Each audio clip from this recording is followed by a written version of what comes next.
What's good, YouTube? We are back 6 weeks without no UFC. But hey, we finally made it this Saturday. UFC 324. We got Paddy the fucking body. We got Paddy and Justin Rufus Gaethje back in the mix for the championship interim. We also got Sean O'Malley in the co-main event. But let's talk about these fights, man. Let's get into it. Hey, I want y'all to look at something real quick. Can y'all see this? Hey, 9 o'clock. 9 o'clock. Let's go. Paramount said, fuck that late night shit. We're gonna bump it down an hour. W Paramount. Guys, this is a really bad matchup for Justin Gaethje. We've always seen him get choked out in title fights, and I think it's gonna happen again. I'm going Paddy. Paddy is not as good as Charles Oliveira or Khabib. So I got maybe third round. I'm gonna go third round submission by Paddy. We don't have to worry about Justin shooting any takedowns. So Paddy's not gonna catch him in a guillotine and throw up the triangle like he did against Bobby Green. I'm thinking he's going to end up taking Justin Gaethje down because he was just throwing Michael Chandler around all over the octagon in the last fight. So he's definitely going to take Justin down. So it'll be from the mounted position, I think. Maybe arm triangle, mounted guillotine, some shit like that. I went back and watched Paddy's highlight tape, bro. He's got a granite chin. And how does Justin Gaethje win his fights? By striking, by stunning people, rocking people on the feet. Paddy eats these shits, bro. He eats punches. Now, I know he's never gone against a puncher like Justin Gaethje. Well, Michael Chandler hits hard, but that's the 2 years sitting out waiting for Conor McGregor or Michael Chandler. That's not prime Michael Chandler. And then Justin, you know, he's been in a lot of wars, man. And Paddy, when I was watching his highlights, Paddy kicked hard. Paddy kicks like a horse, bro. And Justin's, you know, Father Time is undefeated, bro.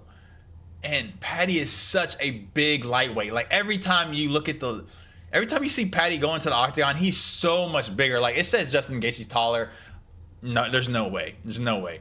And Paddy's way thicker than Justin Gaethje.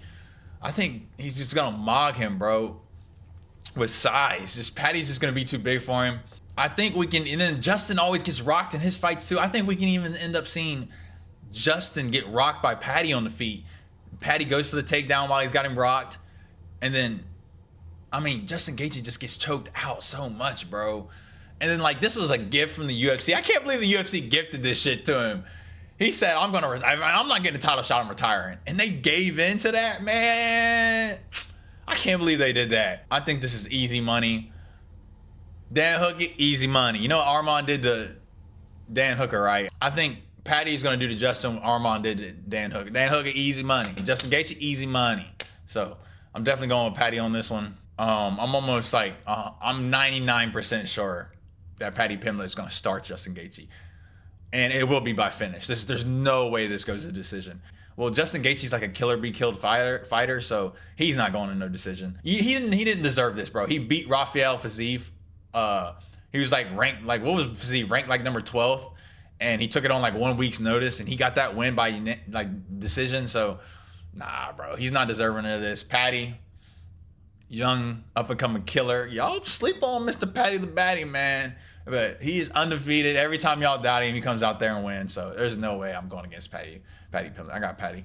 Second round submission, maybe mounted guillotine. Let's talk about Sean O'Malley, Song Yadong. Now, this is co-main event. Thought they should have bumped this up 5 rounds. This is co-main event, but they're all saying it's 3 rounds. They talked about that in the embedded episode. Like, yeah, we're training for the 3 rounds, blah, blah, blah, blah. So 3-round fight. First Sean 3-round fight in maybe like 4 fights. Got the 2 Merab losses, got the Cheeto win, got the Aljo win. So this, Sean O'Malley's got to come out and be a little bit more aggressive. Song Yadong. Last fight against Henry Cejudo, ended up poking the shit out of Henry. I can't fucking see, man. I think Song's key to this fight is, you know, Sean O'Malley's not untouchable on the feet. We saw in his last fight against Merab in the second round, or Merab couldn't get any takedowns, and it was a close round. I don't remember who ended up winning. I just remember it being super close, and it was all on the feet. So I think Song has got to get in close, which is hard to do against Sean because he's so fucking long. You got to get in close, threaten the takedowns, threaten the grappling. He was doing that a lot against Peter Yan. He was like feinting these takedowns. He's got to feint the takedowns, fake the takedowns, and make Sean think he's going to wrestle. That's going to open the striking up a lot. Song Yadong is a tough mofo. I watched the Corey Sandhagen fight when he got cut up, and he was still pressing the action, taking it to Sandhagen, and just walking him down. Song Yadong is kind of a marauder, man. It's kind of a bad matchup for Sean O'Malley. Bro, the last 3-round fight we seen Sean O'Malley in was against Jan. Go back and watch that fight, bro. I don't understand why people think that's a robbery. I thought he won rounds 1 and 3. And that knee he hit Peter, he turned it on in that 3rd round. I think Sean O'Malley's got that X factor in these 3 rounds fights where he's just a motherfucker to deal with. I'm going with Sean O'Malley, bro. Song Yadong's a tough out. I think this will be a decision by Sean O'Malley, 3-round decision. I think this will be a very competitive fight. Definitely 29-28 split decisions, some shit like that. Sean O'Malley on the feet he's got it all, man. Obviously he hits hard if he's able to crack Cheeto, Granite Chin, Vera. So Song's never seen. I don't think Song's fought power like this. Like Sandhagen's don't got power like this. Henry doesn't have power like this. Who else has Song fought? Jan doesn't hit hard. Jan doesn't hit as hard as Sean O'Malley. So I'm going Sean O'Malley. I think he gets it done. If they put Sean back in the championship fight, though, if he wins this fight against Jan, this is #1 bullshit, brother. #1 disrespect, brother. After losing 2 title fights in a row and y'all gonna throw him back in there, please don't do that. Make him win one more. He needs to fight the winner of Umar and Figgy, and we'll talk about that later. So, yeah, but I got Sean in this fight. Siempre la más, nunca lo menos, y jamás más o menos. Oh, na na na na na, oh, na na na na, oh, na na na. Hey, man. You already know I'm rocking with. I'm going with Waldo Cortez Acosta. You know, Derek Lewis, he had a good performance, knocking out Tollison Teixeira in his last fight, but Waldo's been way more active. Waldo been putting in that work. Derek Lewis, what's he fought once? He fought once last year? Hell nah, bro. There ain't no way. Ain't no way. Then in the embedded episode, he talking about he's in shape, he looks skinny. Hell nah, bro. Hell nah. Waldo, first of all, Waldo got that feet work, bro. Derek Lewis is not gonna be able to just walk him down and hit him with a big ass shot. Waldo can move his feet. He's gonna get the fuck out the way. Another thing, Waldo's got power. If you're able to put down Shamil the Blob Gaethje like that with ease, they said Shamil Gaethje had a granite chin, bro. And the way because he was just eating them, he was eating that damage from Rosenstrike. So, you know what I'm saying? Even if Derek Lewis does end up catching Waldo, I think he'll be able to take a couple of shots. I think Waldo is going to fight very smart. He's going to fight on the outside, use his footwork, jab Derek Lewis head off. He's taller than Derek Lewis. Ooh, Derek Lewis got a longer reach. And they're about the same size, actually. But yeah, I think this will be just the unanimous decision. I think everybody talking about Derek Lewis in shape. Derek Lewis is going to fucking gas out trying to catch Waldo Cortez Acosta. And I think Waldo gets the easy decision victory. Maybe we might see a 30-27. We might see a shutout, bro. I think this is an easy unanimous decision.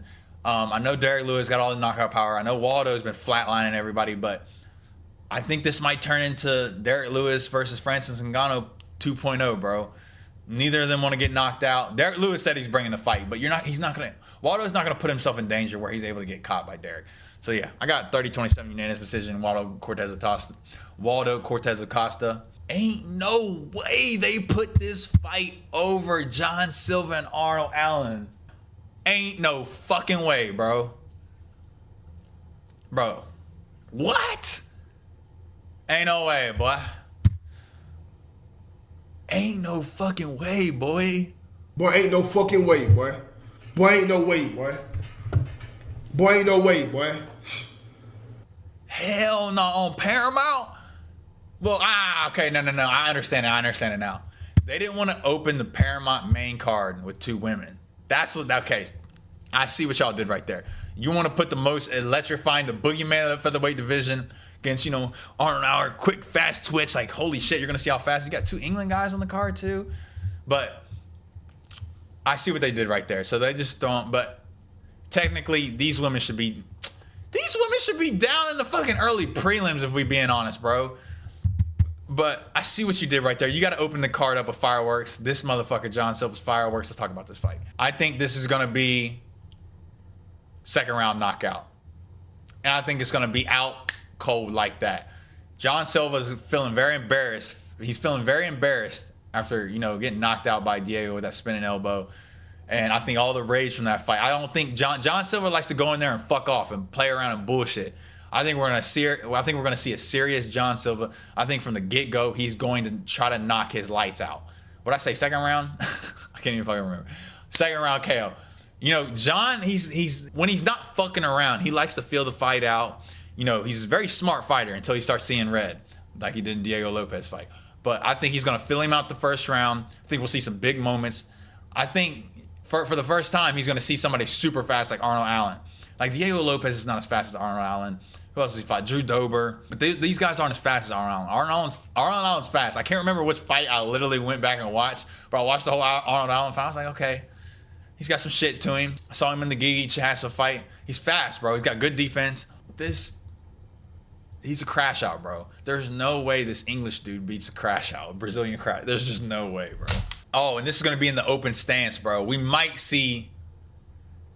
John Silva likes to throw these spinning heel kicks and all these kicks and shit. His bag on the feet's different, bro. I think his bag is way deeper than Arnold Allen's. But they're in the open stance. If Arnold circles into this right hand and he walks into that right hand, I'm gonna go two straight down the pipe, flatline Arnold Allen. So yeah, John Silva's gonna flatline him. I'm almost like 90% sure this is gonna happen. We'll see though. Arnold Allen, you know, he's fast as fuck. He might be kind of hard to catch, but I'm going John Silva all day. Damn, they threw my boy Umar. What did it say he was? The number 2 ranked. They threw the number 2 ranked into the prelims, bruh. To the prelims, though? Holy God. Wow, he's been fighting elite coming, man. He's got a good ass record. Okay. This right here, we're gonna have to go into the beakers and test tubes. I'm gonna have to call Corey Sandhagen to help me break down this fight because he's fought both these guys. Figgy, he got a masterclass put against him against Jan. What did he go out and fight Sandhagen and get his leg snapped, then fought Montel Jackson? Those are his last 3 fights. Umar, Marab, Batista, Sandhagen. I'm leaning toward Figgy. Championship fighter in flyweight. He was almost to the title at bantamweight. I think he's got way more experience. Umar likes to, you know, kind of smudge a little bit, take people down, not really do nothing with it. Figgy is going to be too quick. His scrambles are going to be too good. Grappling, very underrated grappler. I mean, what he did to, what's this boy, on UFC 300? Cody Garbrandt just ran through him, choked him out in the second round. I think this is going to be the best grappler Umar's face that has the potential of actually submitting, though, with submissions, though, like submitting someone. So, on the feet, Umar wins this. But, you know, like I said, when he fought Mario Batista, he's winning on the feet, and then he just does these, like, panic takedowns. Like, I think Umar can smoke Deiveson Figueiredo on the feet, but I don't think Umar is going to try to shoot these takedowns. I think Davison's going to end up reversing him, and Deiveson hits hard, bro. The only person ever to drop Cheeto. Granted, this was after Sean O'Malley put the beats on him. Umar has got dropped. He got dropped in his last fight, and he got dropped in one of those, forgetting homeboy's name. But he's got dropped in that fight too. Maybe we might see Umar get dropped. And Figgy jumps on him and controls him for the rest of the round. Maybe Umar shoots in, like I said, and he's going to win the scramble, reverses the position, gets on top of him. Think this will be a close fight. I got 29-28. Decision going to Figgy. I think Figgy's going to put an end to all this Umar hype. I just in Umar's last performance, he didn't show me enough. And Figgy's war tested. He's been there. Figgy got that lighter man skill. You know what I'm saying? Umar has not seen speed like this before when it comes to the transitions and the grappling. I mean, sure, you can train with Tiger, but we just seen what happened with Tiger. I can't even say homeboy's last name. Or Gucci, I think is how you say it. He put the beats on him, put him to sleep, choked him out to sleep. And so you can grapple with these flyweight guys from Russia, brother. But this Brazilian flyweight, brother, you never seen nothing like this, brother. This is number 1 easy pick. No, I'm joking, but I got 29-28 Figueiredo. It's going to be a first round KO. I've never even heard of this dude, but they just been giving him cans, bro. Like, give him some better competition. Brother, I'm MMA content creator, and I don't know who this brother is. First round KO. I've seen both these dudes fight before. I don't really remember their styles. I know this dude was coming off the brutal Khalil Roundtree, like, snapped this dude's knee in half. So, then this dude got flatlined by Dominic Reyes, I think, in his last fight. I don't know enough about these two dudes. He got slumped out twice in a row. It was Dominic Reyes and it was someone else. Buskov. That's who it was, Buskov. If I had to put my money on it, I would pick Homeboy. I would go with him just because this dude's been at 41 MMA fights. Brother. He's got slimed out in the last 2 fights too. I'm going in. I'm going with, let's try these reading skills. Modestas Bukakis. Going with him. Arcangel. Yo soy de pe fucking R. I haven't seen enough of these two. Damn, they got my boy Michael Johnson on the early prelims, bro. He was supposed to be fighting Bobby Green. Why are they giving him Alex Hernandez? Alex Hernandez has literally knocked out the last 2 people he's fought. Knocked out, I knew he was going to knock out Chase Hooper because Chase Hooper looks lost on the feet. Then he knocked out, why am I going blank? The dude Lucas Tracy was hyping up. Diego Fierro, the Brazilian dude. And it's always with this right hand. He's very low output. Michael Chan, oh my God, look at this right here. Jesus Christ. Michael Johnson does have a chance to win this off speed and not getting caught. And Michael Johnson has way more output than this dude. So he can win this fight by having more output. But the chances of him catching him, his chin, man, that chinny chin is going to be very shook up after all these fucking fights. But he beat Daniel Zellhuber, young and up and coming fighter, you know what I'm saying? So if you're able to beat that young boy, I think you can beat Alex Hernandez. But Alex Hernandez has been along for a long time. So I got this. I think this will be a close fight. Because I think Johnson's going to end up getting rocked at some point, but I think he'll be a tough out and tough his way through it. So I got 29-28 Michael Johnson. Yeah, he still has the speed at this old ass age, so I think that's just what it comes down to. And he won't be lost on the feet like Chase Hooper. So I'm going Michael Johnson. UFC 324 is here. Guys, let me know what y'all thoughts are on this card. I'm predicting a lot of decisions, you know what I'm saying? Will this card live up to the hype? This is the first card to a brand new audience. This shit got to deliver. Justin the highlight Gaethje. Hopefully he doesn't point down to the middle and fucking slug with Paddy, because that's not going to end well for him either. Umar on the prelims. Michael Johnson on the early prelims. The return of John Silva. That was really smart. I will give UFC credit for that. That's super smart. Put that motherfucker John Silva on the main card to open that bitch up. So yeah, I'm excited for this. Let me know y'all thoughts down below. Subscribe to the channel if you're new. Like the video. You made it all the way this far. I'll catch you on the next one. We out. I'm him, I can tell you from the jump, I'm a different breed. Bought a new tech, free shot, no referee. I ain't gon' force, nah shit, I'ma let it be. White gold shining, diamonds red like the 7 Seas.